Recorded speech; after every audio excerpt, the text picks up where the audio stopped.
Hi everyone, in front of me I've got a ZTE Blade V70 Max, and let me share with you how to reset camera preferences on this device. So let's begin with opening the camera app. And currently we are in the standard photo mode. What's more, I'd like to draw your attention to those grid lines. I've applied them before I've started recording because I'd like to show you a visual evidence that the reset option will work. So basically they should disappear after resetting.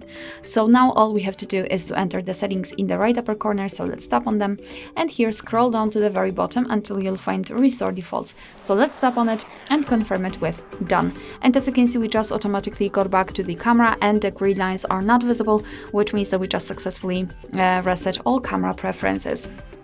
Alright, so that'll be all. Thank you so much for watching. Please hit the subscribe button and leave the thumbs up.